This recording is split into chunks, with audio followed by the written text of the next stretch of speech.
Oi, Jéssica, Larissa, boa tarde. Tá dando pra ouvir meu áudio? Tá tudo certo aí? Arthur, boa tarde. Bem-vindo, João. Gente, escrevam aí se meu áudio tá ok, se tá dando pra ouvir, se tá abafado, se tá chiando.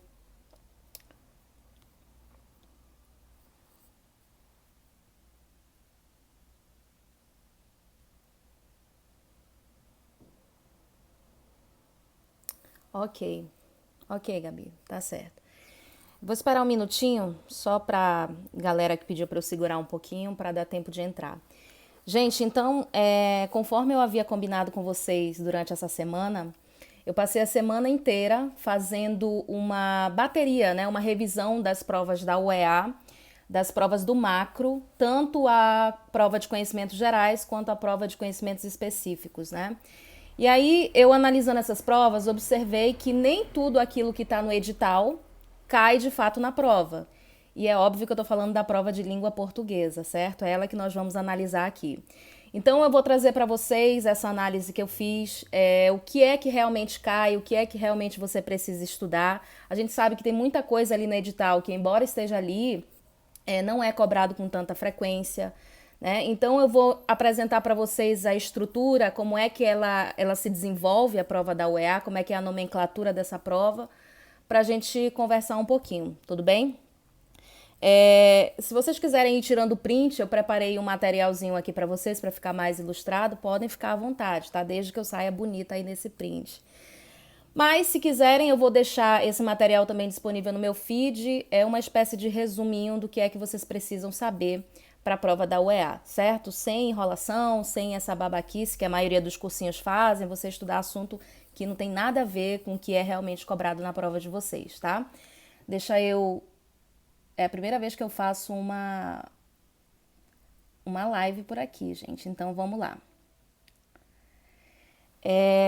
Eu vou desativar aqui os comentários, que é porque, ao invés de ficar olhando esses comentários e ver o que está subindo de gente que está entrando, para não atrapalhar aí o material que a gente está observando. Então, gente, olha só. Eu analisei as provas da UEA de 2002 até 2019, ano retrasado no caso, né?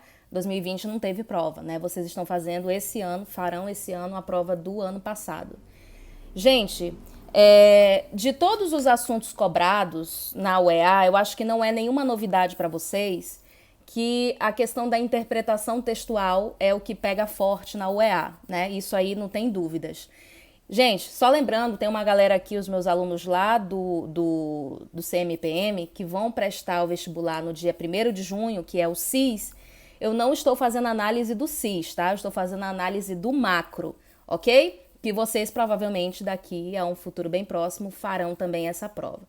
Então observem aí, pessoal. O top 5 dos assuntos mais cobrados na UEA. Em primeiríssimo lugar, ficou sem sombra de dúvidas a interpretação textual.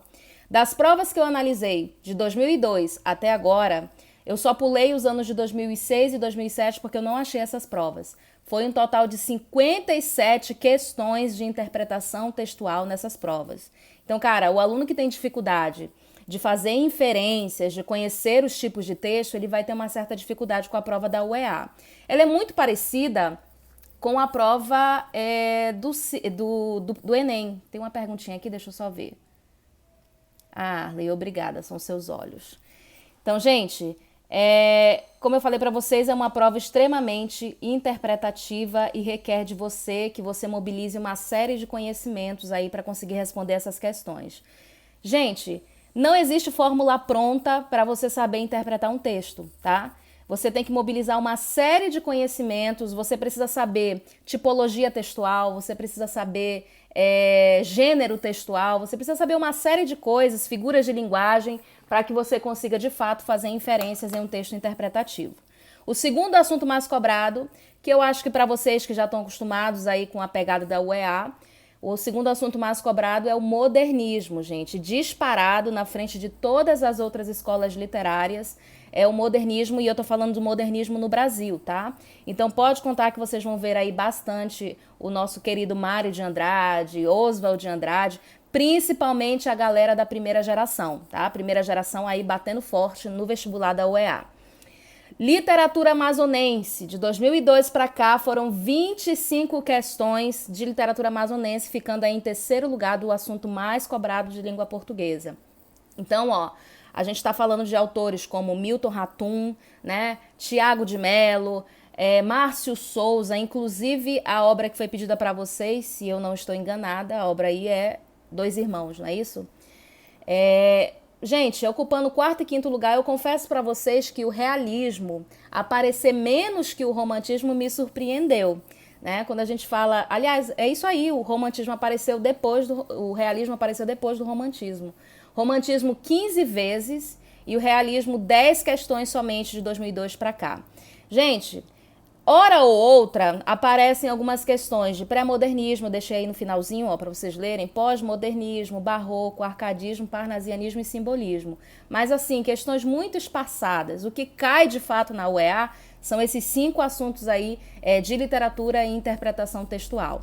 Se eu estou falando de realismo, vocês sabem que eu estou falando daquele cara que é o maior, é o melhor, é o grande nome da literatura brasileira, que é o Machado de Assis, né?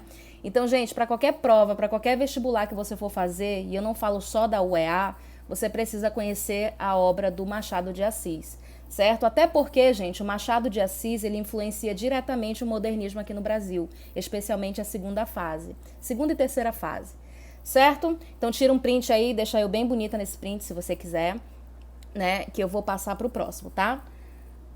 Deixa eu ver aqui, escolher outro ativo. Só um minutinho.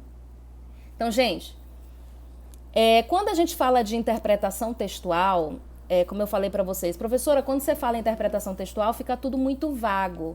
O que exatamente de interpretação textual que cai? Então, veja bem, quando a gente fala de interpretação textual, a gente está falando da relação do candidato com um texto que está sendo apresentado para ele, certo? As tipologias textuais mais cobradas na UEA são essas 4 aí, essas 3, na verdade, que eu coloquei para vocês, tá? A primeira delas é a descrição. A UEA trabalha muito com textos descritivos. Vocês sabem o que é texto descritivo, né? Aquele que é repleto de adjetivos, descrevendo realmente ambientes ou situações. A maioria dos textos descritivos da UEA, eles são textos da esfera jornalística. Eu estou falando aí da notícia, estou falando da reportagem, do editorial, das notas. Gente, Veja, Globo, o Estado de São Paulo, o Estadão, são textos que costumam estar bem frequentes aí na prova da UEA, certo? O segundo gênero, mais cobrado aí também, gênero não, tipologia, é a dissertação, mais conhecida também como argumentação, certo? São textos argumentativos. Também da esfera jornalística. A gente vai ter aí os artigos de opinião, os artigos científicos, certo? E só um detalhe, é importante que você lembre disso, tá? Não aparece na prova um texto só dissertativo, um texto só argumentativo. A UEA vai te dar um texto onde vai aparecer dentro desse texto diversas tipologias textuais, elas vão se misturar. E a questão vai pedir de você que você identifique até que ponto aquele texto é argumentativo, até que ponto aquele texto é descritivo. Então, ela vai pedir para você fazer essa diferenciação. É muito importante que você detenha esse conhecimento de tipologia textual, certo? E o terceiro tipo de texto mais comum são as narrações, né? Que, evidentemente, vocês já devem saber o que é narração. Precisa de um narrador, personagem, tempo, espaço, né? E esses textos narrativos que aparecem na prova, eles são da esfera literária, tá? Tô falando de literatura. Oswald de Andrade, por exemplo, Macunaíma, é um cara que despenca nessa prova. Então, gente, eu recomendo que vocês, se ainda tiver tempo, se ainda tiver com aquele gás para estudar, dá uma revisada nessas tipologias textuais aí. Tem muita aula no YouTube muito boa a respeito desses assuntos, tá? A UEA cobra bastante isso daqui. Aí observe também como que se estruturam esses gêneros que eu deixei para vocês, ó. O artigo de opinião, o artigo científico, a notícia, a reportagem, o poema e a crônica. A crônica, gente, eu só vi aparecer 3 vezes de 2002 para cá, ela não é tão comum. os outros aparecem com frequência. Tudo certo? Eu tô com mania de sala de aula, eu já ia perguntar se tinha pergunta. Quem tiver, bota aí na caixinha de perguntas pra gente, que aí eu respondo. Tudo bem? Deixa eu passar aqui para minha próxima arte, que eu tô muito orgulhosa, gente. Quem fez isso daí fui eu. Então vamos lá. Quem são os autores que costumam cair com maior frequência? Eles não caem, tá, gente? Eles despencam na UEA. Para minha surpresa, eu não sabia disso. Quem ficou em primeiro lugar foi o Mário de Andrade. Isso já diz muita coisa pra gente. Se o Mário de Andrade é o autor que mais cai na UEA, significa que ele faz parte da primeira geração moderna, então isso significa que a primeira geração do modernismo é a mais cobrada, a primeira fase, como a gente chama, né? Em segundo lugar, o nosso escritor amazonense, o Milton Ratum, autor de Dois Irmãos, né, Relatos de um Certo Oriente. Então a UEA costuma trabalhar muito com os textos do Milton Ratum, tá? Ficou em segundo lugar, quase ali empatado com Mário de Andrade. Em terceiro lugar, Machado de Assis, o meu marido, não poderia faltar, né? Obras do Machado de Assis que são exploradas pela UEA. Adivinha, gente? Memórias Póstumas de Brás Cubas. E em segundo lugar, a nossa querida, a melhor obra, Dom Casmurro, certo? Que inclusive é a leitura obrigatória para o segundo ano do CIS, né? Em quarto lugar, gente, o Márcio Souza. Eu não sei se vocês lembram, mas ano retrasado, na verdade, a UEA cobrou Galvez, o Imperador do Acre, né, que é uma obra do Márcio Souza. Ele tem várias obras e a UEA costuma cobrar esse autor com frequência aí. Então esse aí é o top 4, tá? É claro que apareceram outros. Apareceu uma Clarice Lispector, apareceu um João Cabral de Melo Neto, apareceu um Euclides da Cunha, mas de forma muito espaçada, tá? Esses aí, ó, esses 4 são os que de certeza estarão na prova de vocês desse ano, ok? Pode ser que não seja todos, mas algum deles vai estar lá. Então, o que você deveria fazer agora? É tentar conhecer um pouquinho mais da obra desses caras, especialmente do Mário de Andrade, que é um autor que costuma cair bastante, certo? Olha a informação que eu deixei lá embaixo aí, ó. Qual a fase do modernismo mais cobrada na prova da UEA? É a primeira fase. A gente está falando de Semana de Arte Moderna, a primeira geração, o contexto histórico do Brasil no início do século XX. A UEA, gente, presta bem atenção no que eu vou falar. Ela costuma casar questões. Como assim, professora? Casar escolas literárias, melhor dizendo. Ela faz uma comparação da literatura do século XIX com a literatura do século XX. E aí as questões vão pedir para você apontar quais são as diferenças e as semelhanças entre essas escolas literárias do século XIX e as do século XX. Então é sempre fazendo esse comparativo, tá? A literatura da UEA, ela está se aproximando muito da forma como a literatura é cobrada no Enem, certo? Então já fiquem de olho aí nessa estrutura das questões da UEA. Certo? Deixa eu passar aqui.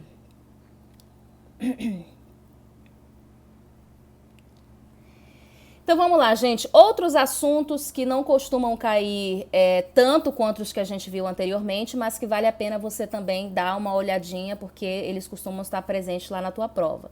São questões que envolvem a reescrita. Professor, o que é isso? Reescrita. Quem já tem intimidade com a prova da UEA, percebeu que eles adoram te passar uma frase, que geralmente eles tiram de um texto. Aí ele pede a reescrita daquela frase, observando a correção gramatical, a pontuação, a acentuação das palavras. Aí você vai ter que ver qual das alternativas tem a reescrita correta daquela frase. Gente, apareceu 10 vezes de 2002 para cá, tá? Esse tipo de questão é perigoso porque envolve a gramática, né, cara? Professora, o que os alunos têm me perguntado muito esse ano. A prova da UEA, ela tirou a gramática do edital esse ano. A UEA nunca foi uma prova gramatiqueira, a VUNESP nunca foi. Mas a diferença é que esse ano ela tirou até do edital. Significa que eu posso me despreocupar com a gramática, ela não vai cair de jeito nenhum?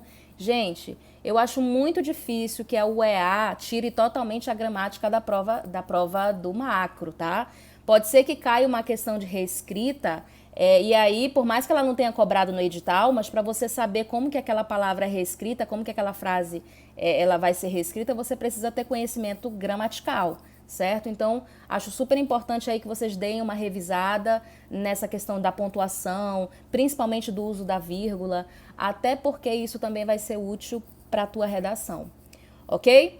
Figuras de linguagem também apareceram aí 10 vezes, né? Aquele inferno de figuras de linguagem. Cara, eu odeio esse assunto, eu odeio figuras de linguagem, mas eles geralmente te apresentam um poeminha e pedem para você fazer as inferências com as figuras de linguagem, o que que elas significam, o que que elas, qual o sentido delas dentro do texto. A figura de linguagem campeã da UEA é a metáfora, tá? Então, observem aí, façam uma revisão do que é a metáfora, ok? Semântica, que são aquelas questões que brincam com o sentido das palavras, né? Apareceu aí 9 vezes de 2002 para cá. Ok? Às vezes uma mesma palavra pode ter um sentido numa frase, em outra frase ela tem outro sentido, então a UEA, quando trabalha semântica, procura trabalhar nesse sentido, ok? A prova da UEA não é uma prova que trabalha com frequência a linguagem verbal visual, casando imagens. Isso é uma coisa do Enem, tá? O Enem adora trabalhar a vanguarda europeia, gente. O que cai de pintura ali para você fazer análise no Enem não tá no gibi, né? Mas a UEA, ela não tem essa estrutura. Quando apareceu, nessa análise que eu fiz das questões, quando apareceu uma ou outra questão que envolve linguagem visual, foi o cartoon e a tirinha, tá? Mas assim, raríssimo, tá? Você viu umas 4 questões envolvendo cartoon e tira, foi muito. Tudo bem? Ninguém tem perguntinha até aí não, né? Eu vou passar aqui pro próximo.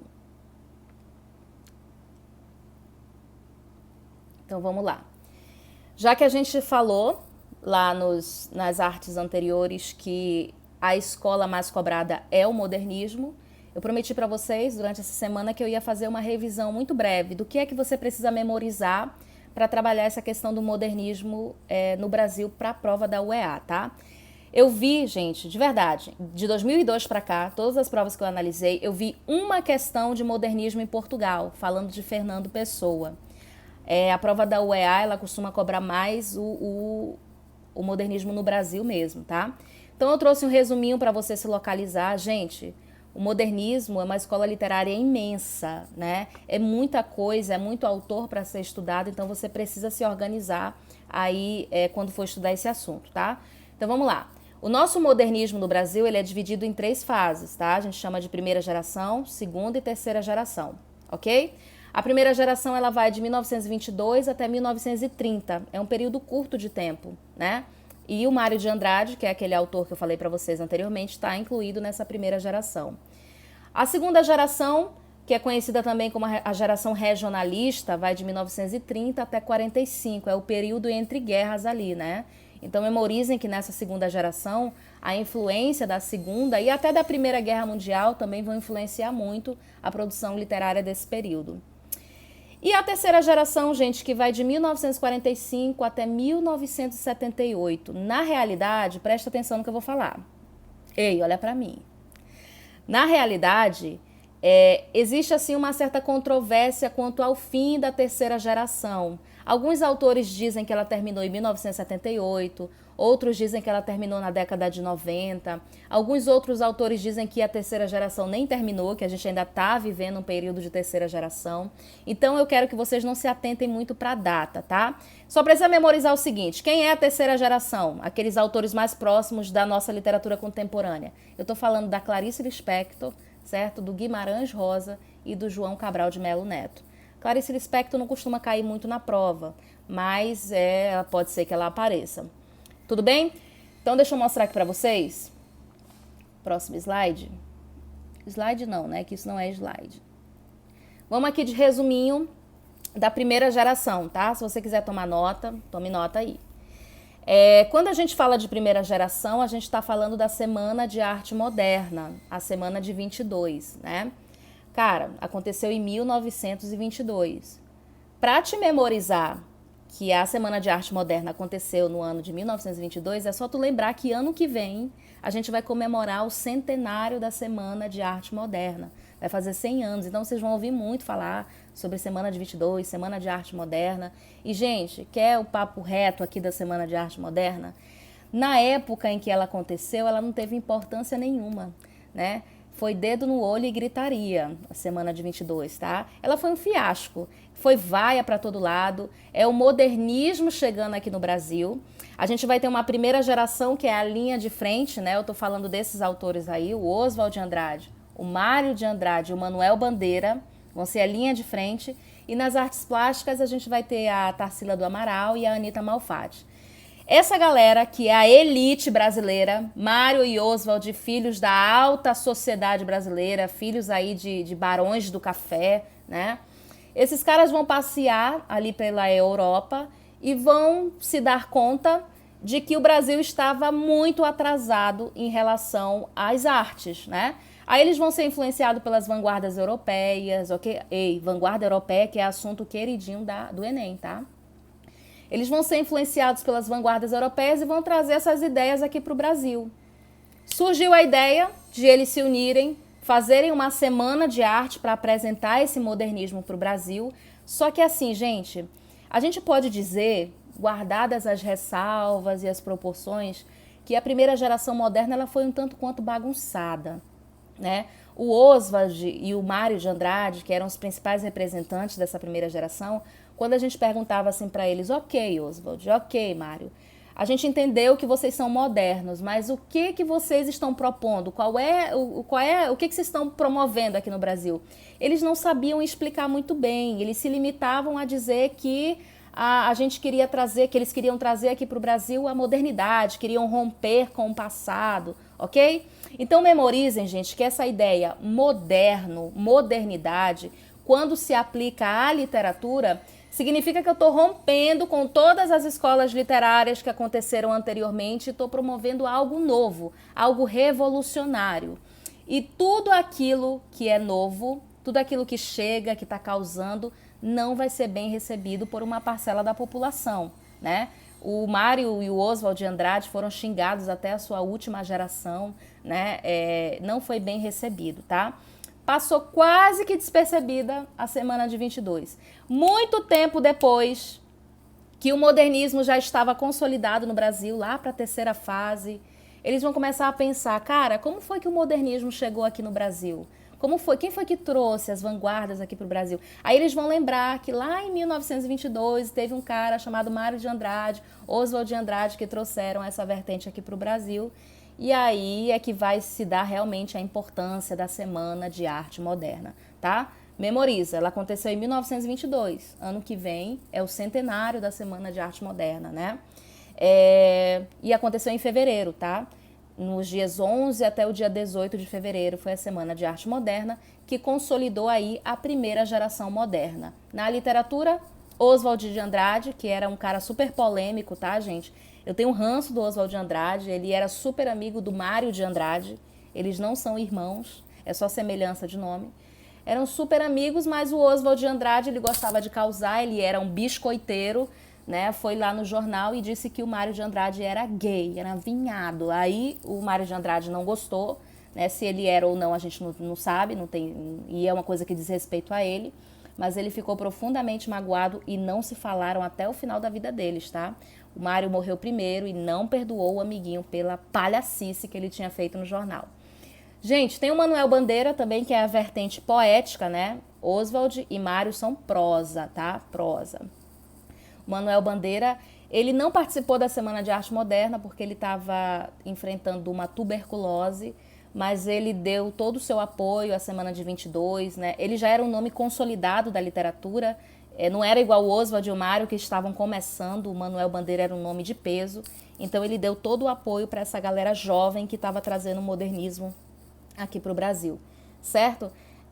Só uma observação, o Manuel Bandeira, ele fez parte da primeira geração, mas ele é um autor tão eclético, ele tem tantos estilos diferentes de escrever, que a gente não pode dizer que o Manuel Bandeira fez parte somente da primeira geração, tá? Ele meio que transita entre o jeito antigo de fazer arte, entre o modernismo, até a segunda geração. Tranquilo? Então, memorizem aí esses autores. As principais obras desse período, eu não coloquei aí, né? Mas, sem dúvida, a obra mais representativa da primeira geração, toma nota, é a obra Macunaíma, do Mário de Andrade, tá? Uma outra que eu diria que é a segunda mais importante é a do Oswald de Andrade, que se chama Memórias Sentimentais de João Miramar, ok? São obras que apresentam um estilo diferente de escrever. Eles rompem com aquela arte tradicional, né? Na poesia, por exemplo, Manuel Bandeira vai abolir o verso, vai abolir a rima. Eles meio que tacaram foda-se, gente. A gente vai fazer poema do jeito que a gente quiser. A regra do modernismo é não ter regra. Eles foram muito rebeldes, eles peitaram a sociedade mesmo, tá? Isso aí a gente não pode negar. Foram muito corajosos e não foram bem aceitos por uma grande parcela da população. Inclusive, gente, sabe um cara que bateu de frente com essa primeira geração, que eu tenho ranço dele também. Na verdade, tem uma relação de amor e ódio. Foi o tal do Monteiro Lobato, autor de O Sítio do Pica-Pau Amarelo. Vai bater de frente com a primeira geração moderna brasileira.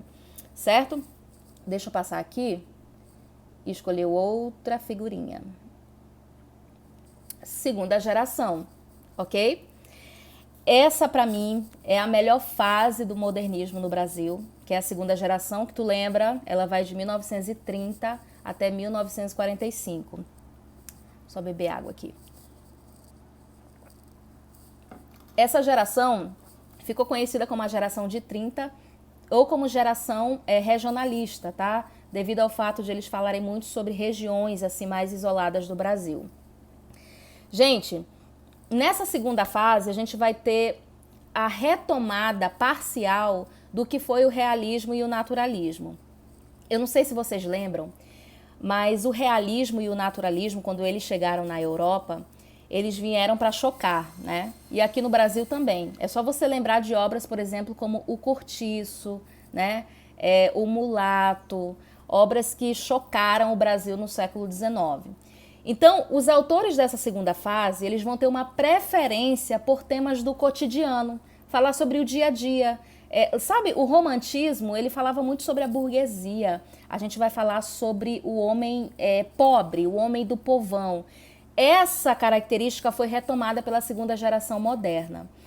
Olha aí os nomes, gente. Olha o nome da galera. Graciliano Ramos, autor de Vidas Secas. José Lins do Rego, autor de Fogo Morto, né, que é uma coletânea de romances. A gente vai ter a queridíssima Raquel de Queiroz, apoiou a ditadura, né? A Raquel de Queiroz tem ficha suja, né? Mas foi uma grande escritora. O Jorge Amado, gente, o que o Jorge Amado escreveu? Porra, o que ele não escreveu, né? O cara escreveu Porto dos Milagres, Capitães da Areia, enfim, uma série de livros, assim, Gabriela Cravo e Canela. É um autor muito popular, inclusive a Rede Globo adora o Jorge Amado. Se você vê, a maioria dos livros dele foram novelados, né? E o Érico Veríssimo. Gente, Graciliano, José Lins do Rego, Raquel e Jorge Amado são autores que falaram sobre o Nordeste, tá? Então a gente vai ter a focalização dos problemas sociais do sertão nordestino. Cara, obras como Vidas Secas e o 15 da Raquel de Queiroz, elas dilaceram a gente por dentro, né? Quem já leu e não se emocionou com a morte da baleia, com o sofrimento do Fabiano e da Sinha Vitória, eu acho impossível, né? A não ser que você já tenha morrido por dentro. Ok? Então entendam que essa geração ela vai ter uma visão crítica da relação do homem com o meio natural e social. Diferentemente do que foi o realismo e o naturalismo, vocês lembram daquelas correntes filosóficas do século XIX? O homem é produto do meio, o homem está condicionado pelo meio. Aqui na segunda geração do modernismo, a gente vai ter a relação do homem com o meio em que ele vive, mas não no sentido de ser condicionado. A ideia vai ser o seguinte, o que esses autores estão querendo mostrar pra gente? Que o homem sertanejo, o homem nordestino, o homem que vive em dificuldade, ele é assim porque ele foi esquecido pelo poder público, porque ele não teve oportunidade de ter uma vida diferente. Então, essa galera está denunciando de fato. A gente pode dizer que esses caras estavam denunciando a situação em que se vivia nessas regiões mais afastadas dos grandes centros urbanos. O Brasil sempre olhou, gente, para o eixo Rio-São Paulo, Minas Gerais durante o período. Mas a gente não tem esse olhar atento para os problemas do Nordeste. E essa galera vai mostrar, ela vai apresentar, assim, esfregar na nossa cara o que o Brasil era de fato naquele período, certo? É por isso que essa geração também é chamada de geração neorrealista, né? Porque ela tem muitas características parecidas com o realismo lá do século XIX. Ok, pessoal? Raquel de Queiroz, inclusive uma informação sobre ela, eu diria que ela é assim uma das primeiras autoras feministas da literatura brasileira, né? Todas as personagens da Raquel de Queiroz foram mulheres empoderadas e mulheres assim que estavam à frente do seu tempo. É só vocês pensarem, por exemplo, em Memorial de Maria Moura, né? Aquela mulher guerreira que está ali no sertão nordestino. Mas ela não... Quando a gente perguntava da Raquel, Raquel, você é um ícone do feminismo aqui no Brasil, né? O que a Raquel falava? Ela falava que ela não era feminista, que ela não gostava do feminismo, né? Que ela achava que era uma briga besta entre homens e mulheres. Cara, ela tinha tudo para ser o nosso grande ícone do feminismo e ela negou isso, né? Mas é inegável que nas obras da Raquel de Queiroz ela vai construir essas personagens femininas, nordestinas, empoderadas, fortes, ok? Desses autores aí, ó, o que mais costuma cair é o Graciliano e a Raquel de Queiroz nas provas da UEA, tá? Eles têm uma preferência por esses dois aí. Então se atentem, vejam mais aulinhas aí com os resumos dessa obra que vocês vão gostar. Certo? Deixa eu passar aqui. Ei, se travar, manda mensagem aí pra mim. A galera que tá aí do CMPM, que tem o meu número, fala aí, professora, tá dando problema lá no áudio, no vídeo, que eu não tô conseguindo ver comentário. Então, gente, essa é a última geração, terceira geração moderna brasileira, que vai de 1945 e tem uma data um tanto quanto incerta, né? Alguns dizem que terminou na década de 70, outros que ela nunca terminou, outros na década de 90. O fato é, a terceira geração moderna, ela é mais próxima de nós, né, da literatura que está sendo produzida hoje, e as características aí que eu trouxe para vocês. Aprofundamento do neorrealismo da geração anterior. Então eles vão continuar, gente, com essa ideia de crítica social, de mostrar os lugares afastados do Brasil. Eles se aprofundam nessas características que foram abordadas pela segunda geração, tá? Só que aqui, ó, eles buscam um reequilíbrio formal. Lembra que a galera da primeira geração aboliu o verso, a rima? Aqui eles vão tentar voltar aos ideais clássicos de fazer poema, de fazer prosa, ok? Sempre respeitando a rima, a métrica. Eles vão ter essa busca pela perfeição formal, tá? Invenção de palavras novas. Isso é uma característica específica do Guimarães Rosa, tá, gente? Quando a gente fala desse autor, que foi o autor de Grande Sertão Veredas, uma obra lindíssima da literatura brasileira, e Sagarana, né? Ele era um cara que gostava de inventar palavras, a gente chama isso de neologismos, né? São textos super difíceis de serem lidos, mas que demonstram uma grande habilidade com a língua portuguesa que o Guimarães Rosa tinha, né? E a grande musa da literatura brasileira, gente, eu não conheci ninguém que não gostasse, que tem contato com literatura, que não gostasse da Clarice Lispector, né? Ela é a nossa grande diva, a nossa grande musa da literatura. Eu diria que ela é talvez a mais importante representante, digo, de autora, da terceira geração moderna brasileira, tá? A gente vai ter na Clarice Lispector essas características de intimismo, sondagem psicológica. Gente, essa mulher é tão incrível que ela conseguia tirar reflexão filosófica de coisas banais, né? Se tinha uma poça de lama com uma mosca voando em cima daquela poça, ela conseguia fazer uma reflexão filosófica em cima daquilo, né? Quando você lê alguns poemas, algumas prosas mesmo da Clarice Lispector, você fica bugada, né? Tentando entender o que ela estava querendo dizer com aquele texto. Curiosidades sobre ela. Ela participou de uma reunião, um congresso de bruxas na Colômbia, tá? Ela se identificava como uma bruxa, né? Ela tinha essa áurea mística, até o olhar dela era diferenciado da Clarice Lispector. E aí, quando ela foi falar, quando ela foi chamada, né, lá no púlpito para se apresentar, ela disse que ela havia escrevido alguns textos que nem ela entendia o que de fato tinha acontecido ali. Porra, se a Clarice escreveu um texto, uma obra que nem ela entendia, então pra gente fica um pouquinho mais complicado, né? Quando a gente fala de Clarice, se atentem para a obra A Hora da Estrela, tá? Que costuma cair não só na UEA, mas em muitos vestibulares aí Brasil afora. A história da Macabeia, que é uma trouxa, né? A gente não sabe se a gente tem raiva ou se tem pena da Macabeia. Também a construção de uma personagem feminina na literatura, tá? Aliás, quase todas as personagens da Clarice, elas também são mulheres, as protagonistas, tá? Mas diferente da Raquel de Queiroz, que constrói aquelas mulheres empoderadas, fortes, né? a Clarice constrói personagens assim mais próximas da realidade, com todas as suas questões psicológicas, os seus conflitos amorosos, conflitos familiares. Então ela é muito para dentro. Quando você lê Clarice Lispector, você tem que entender que ela é uma obra intimista. Você conhece mais sobre você do que sobre a própria obra, quando a gente fala de Clarice Lispector, certo? Quanto ao João Cabral de Melo Neto, anota aí, ó. Guimarães Rosa e Clarice são prosa, tá? João Cabral de Melo Neto é poesia. Esse cara escreveu também uma obra belíssima da nossa literatura, que é... eu vou já lembrar o nome da obra. Vida e Morte Severina, né? Que também vai contar sobre a história do sertão, mas não o sertão do Nordeste. Ele vai falar ali sobre o sertão de Goiás, Minas Gerais, ali sempre naquela região ali, mas também não deixa de ser um homem sertanejo, um homem do campo, e vai também apresentar os problemas sociais dessa galera ali daquela região, do interiorzinho de Minas e de Goiás. Certo, pessoal? Eu tenho certeza que o que chama mais atenção, né, quando a gente fala de modernismo, pelo menos a minha atenção, ela é mais voltada para a segunda geração.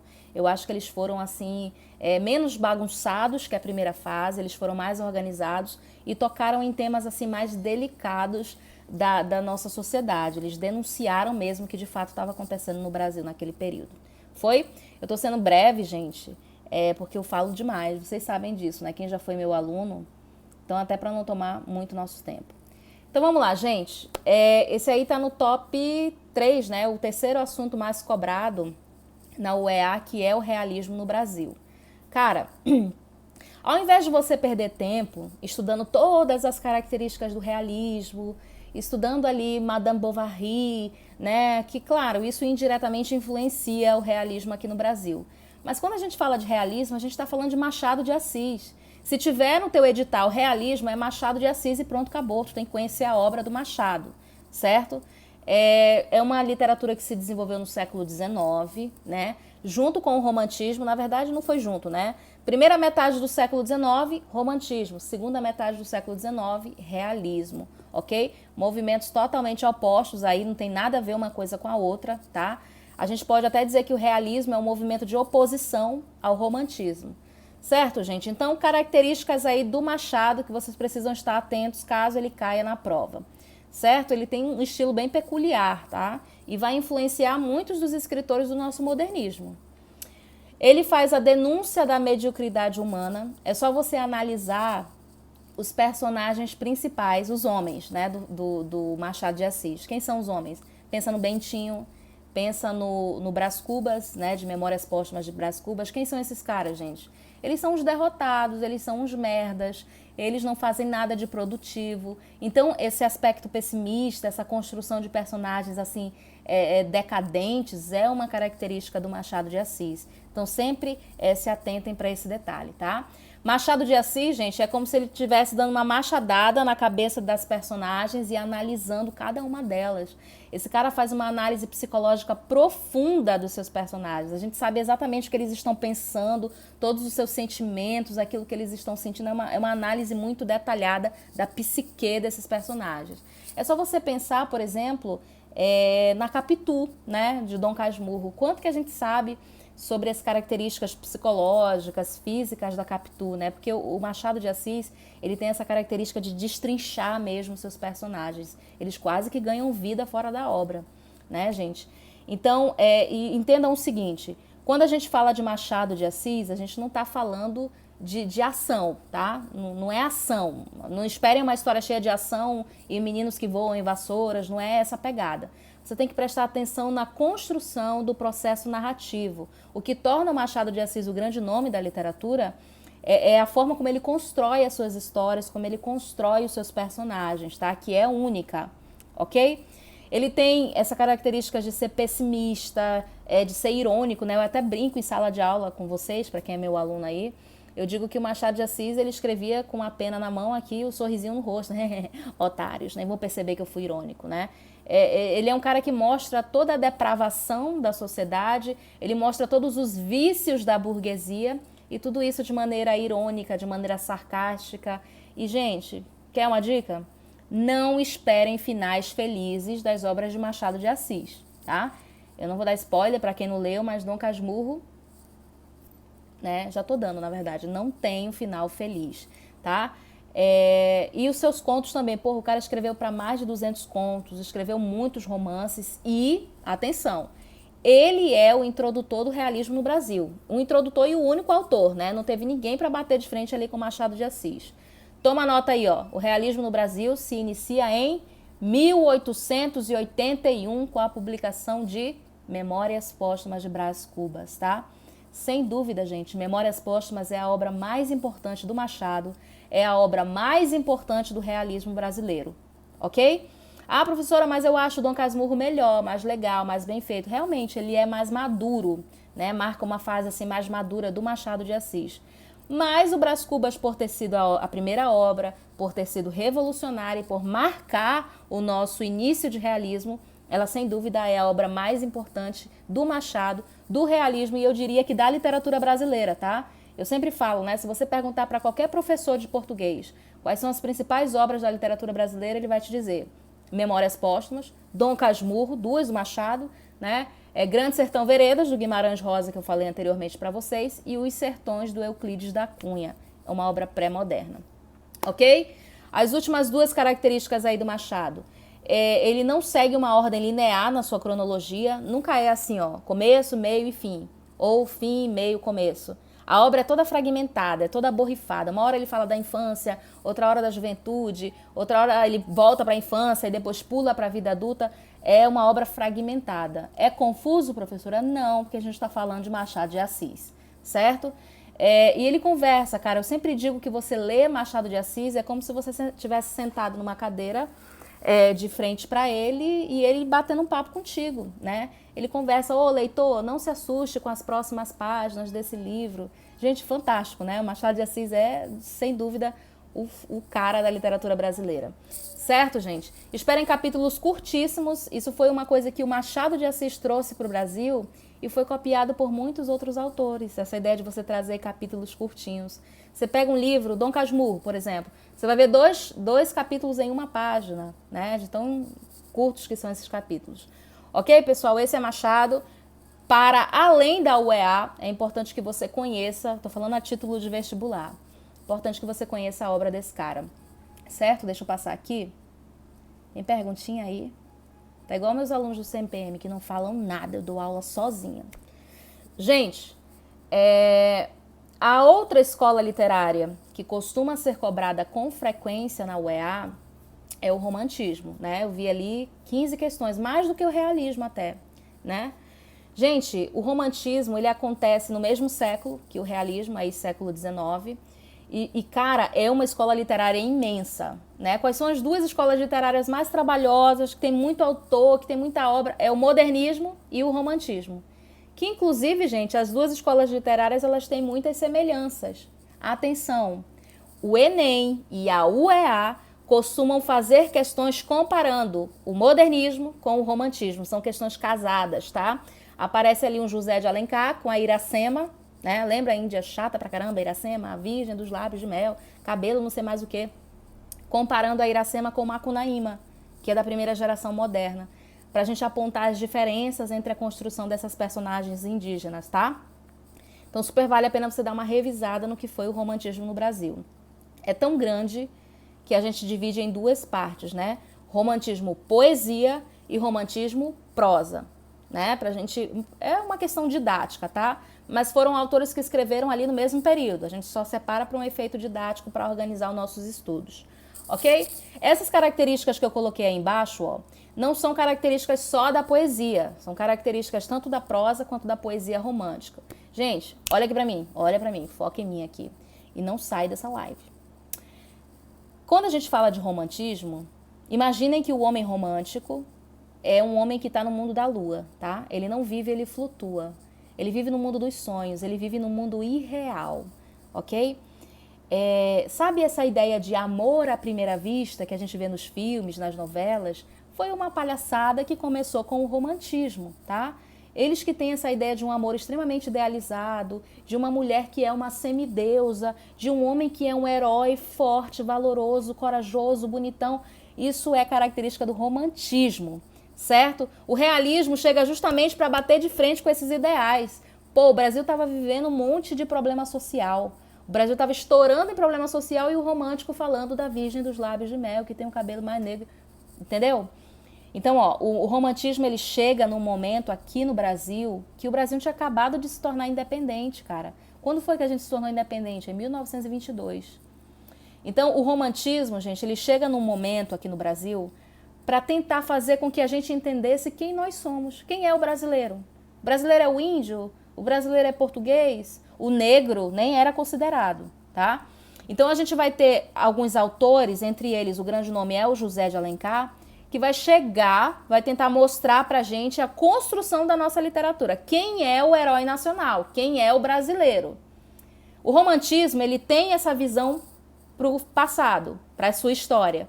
Quando o europeu olha para o seu passado, que ele olha para a sua história, ele vê um cavaleiro medieval. Mas quando a gente olha para o nosso passado, a gente não tem cavaleiro medieval.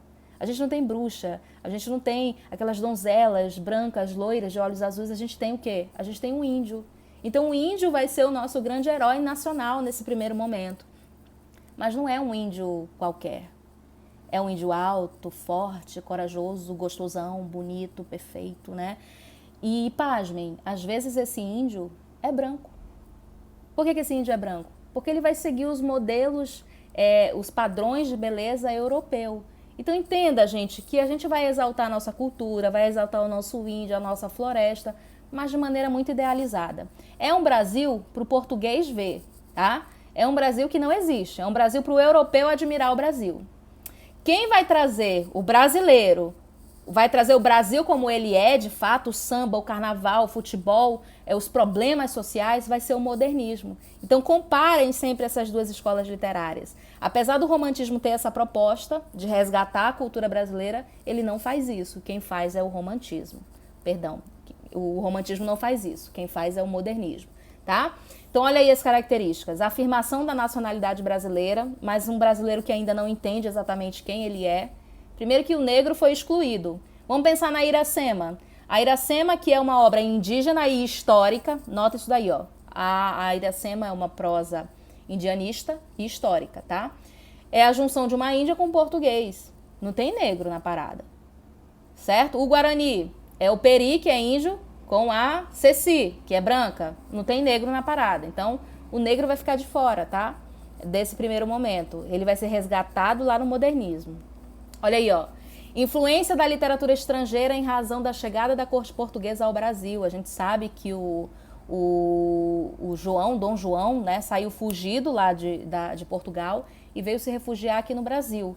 Quando ele traz toda a corte portuguesa aqui para o Brasil, o Dom João vai investir na construção de bibliotecas, vai investir na construção de escolas, e vai trazer também companhias de cantores, de poetas aqui para o Brasil, e isso vai desenvolver a nossa literatura a passos lentos, mas a gente vai se desenvolvendo. Então entendam, é um Brasil que ainda está contaminado demais com a literatura que é produzida na Europa. De genuíno, de nosso mesmo, é pouquinha coisa, tá? Tem a figura do índio, tem uma terra que tem palmeiras ou de canto sabiá, que não sei mais o que, mas é tudo de maneira muito idealizada, ok? Olha aí a última, a exaltação do exotismo da paisagem local dos habitantes primitivos do Brasil, mas exaltando essa paisagem e esse índio sempre de maneira muito idealizada e longe da realidade. Essa aqui é a parada, ok? Deixa eu passar aqui para o próximo, tem pergunta aqui não, né? Olha aí, ó. Primeira geração, a gente entenda bem o que eu vou falar. O romantismo ele é enorme, certo? Tem muitos autores, muitas obras. A gente divide poesia para um lado, prosa para o outro lado. Dentro da poesia, a gente também vai ter uma subdivisão. A poesia é dividida em primeira, segunda e terceira geração romântica. Essa divisão não acontece na prosa. Na prosa, a gente vai ter prosa urbana, prosa indianista, é outra divisão, tá? Então vamos começar pela poesia. Como é que ela é dividida, a poesia romântica brasileira? A primeira geração foram os primeiros que chegaram, a gente está falando dos Gonçalves, né? Gonçalves Dias, Gonçalves de Magalhães. Aquele poeminha que todo brasileiro sabe falar, Minha Terra Tem Palmeiras, Onde Canto Sabiá, que foi parar até no hino nacional. É um poema da primeira geração, que exaltava a nossa terra, que exaltava a nossa língua, que exaltava a figura do índio, ainda de maneira idealizada. Olha o que eu coloquei aí, ó, exaltação dos indígenas e do exotismo da paisagem. Mas, como eu disse para vocês, ainda de maneira idealizada. Um Brasil para o português ver, certo? A segunda geração poética do romantismo é conhecida como geração ultrarromântica ou geração mal do século, ou ainda geração byroniana, né, influenciados pelo louco lá do Lord Byron. A gente começa a se afastar, nessa segunda geração, daquela euforia de tentar mostrar um Brasil, de resgatar nossa cultura. Aqui a gente começa a se aprofundar nas características do próprio romantismo. Então toma nota do que eu vou falar agora. Ó.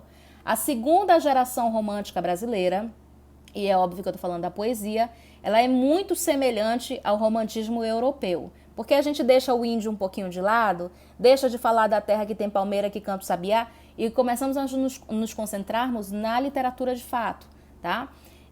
A gente vai ter uma geração extremamente pessimista, né? A temática da morte, do suicídio, da tuberculose, ela vai estar muito presente nessa geração, né?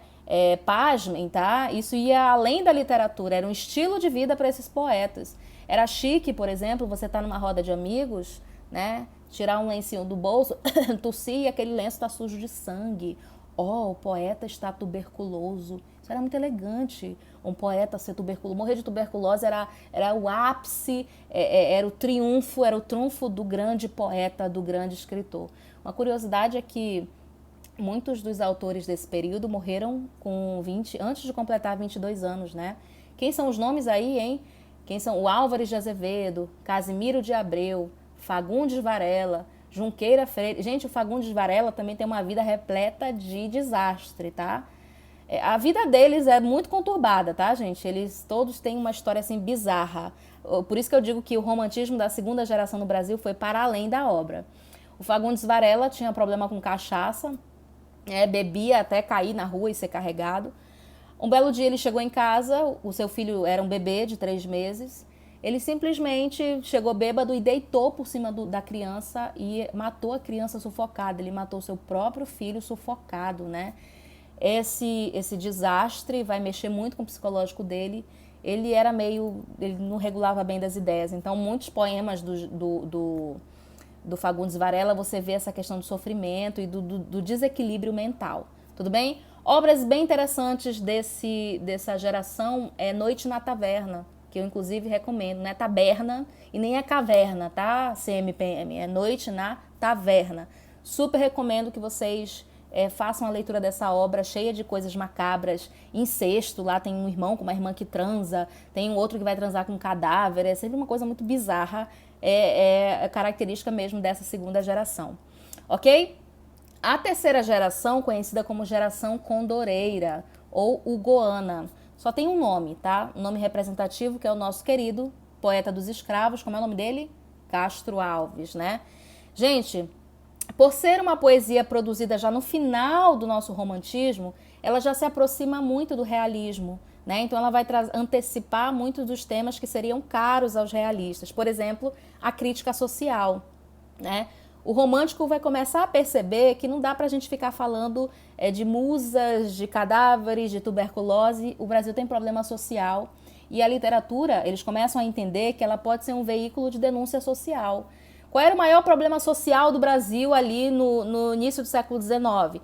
Cara, a escravidão ela só foi abolida no Brasil em 1889, né? Ou foi 88, não lembro, lá da Rainha Isabel, da Princesa Isabel, melhor dizendo. Cara, a gente tem um problema social que é a escravidão. Fomos um dos últimos países, se não o último, né, a abolir a escravidão.